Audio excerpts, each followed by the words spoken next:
Men o'ylaymanki, mana shu katta o'rta yosh odamlar hammamizni ismimizni otalarimiz, bobolarimiz, buvilarimiz qo'yishgan, to'g'rimi? Hozir 22 yosh yigitcha otasi bor, onasi bor, dodasi bor, buvisi bor, hech kimdan so'ramayapti. O'zi bor ism qo'yib kelyapti. Qani bu odob?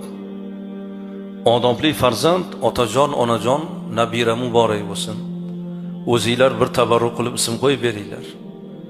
Ota o'zi yetimlik bilan katta bo'lgan, shu kunlarni havasi bilan yashab turibdi. Alloh bir nabira berdi, ichida bir havasi bor. Alloh nasib etib bir nabira bersa falon ismni qo'yaman. Yoki qiz nabira bersa onamni ismini qo'yaman degan ichida bir havasi bor. Bu yoqda farzand so'ramasdan ism qo'ydi. Odob yuzasidan ismni kattalar qo'yadi.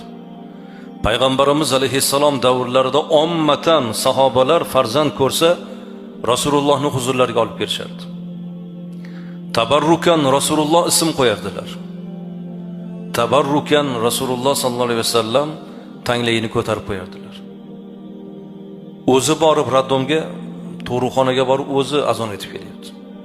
Haligi yigit qulog'iga azonni etib, ismini qo'yib, hammasini bajarib kelyapti.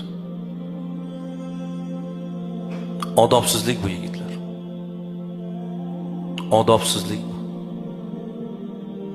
Adab yuzasidan bu kattalar, yoshi ulug'lar, fazilatli insonlar, ulamolar, ahli ilmlar, shu jamiyatda yashab turgan ulug'larga bu vazifani topshirishgan.